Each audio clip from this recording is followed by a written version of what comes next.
best way to start organizing our text is to switch to the scene. Then we are in a content, that is where we bring stuff in.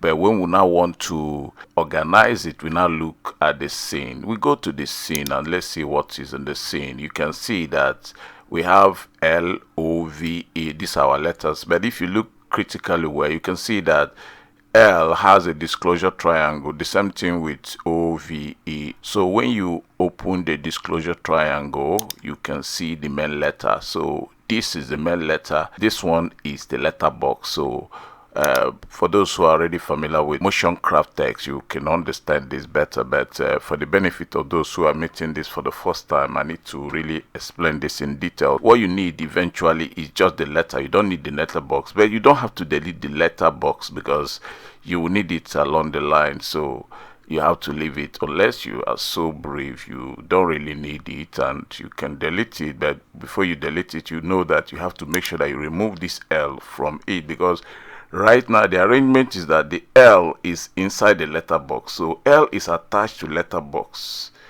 L. So if you just delete L box, you are definitely deleting the letter L too. So to stay organized means that we have to put our stuff together here so that it will be in a way that we can save this as a prop and use it in our scene wherever we want to use it, because eventually this might not be the first thing we want to put in our scene. We might do our animation, do our stuff, and at the end of the day we now want to add text, and we can create the text and save it as prop, and then we can now bring the text into the scene. And let's first of all organize it basically here. So let's start with the L. We have the L here. We have to just click on each. You can control click to select all of them. You can see one thing you notice that it's not even in the center. You can leave it here, but me, I like being organized, especially at this level when everything is still fresh. So I just have to make sure that I move it to the center. It doesn't matter if it's not in the center, but sometimes it's very necessary that you put it in the center. So it is now in the center. I can just, as they are now, I can just use one and put all others under one, but I don't want to do that. I want to do it differently. What I want to do is that I want to create a primitive shape. Let me just go with box. I will explain why. Just I will have to import this box. So you can now see that the box is here. So it's looking distractive. What I want to do is that I want to attach every of this letter to this box so that the box will now be the thing holding all the letters. So I think it will be safer there.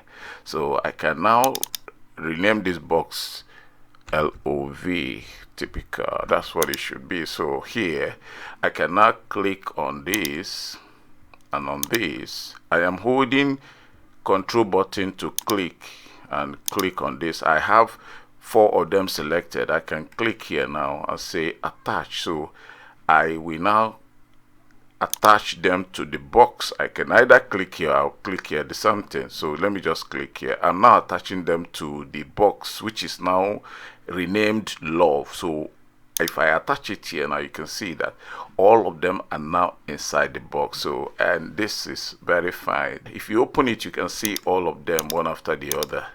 So each of them is still the box that is housing each letter. You can see, open it, you see the main letter. So whenever you want to do anything to the letter, that is what you are going to touch here. All we need to do first of all is to save it basically as a prop so that we can use it in our scene when we want to use it. So we have to now go to content and switch to prop. We are in prop. We can now open prop and now save it as our content. So we can save it here, save it as prop. We can call it love.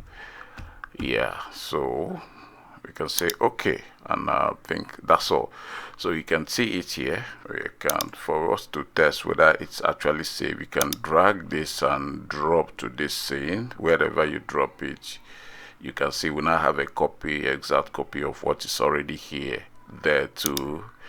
If you just go to the time scroll bar and scroll, you can see it. So we can now say that we have saved this, and we can now access it wherever we want to access it. So in our next video, we're going to talk about how to animate this and make it look awesome the way we want it to look.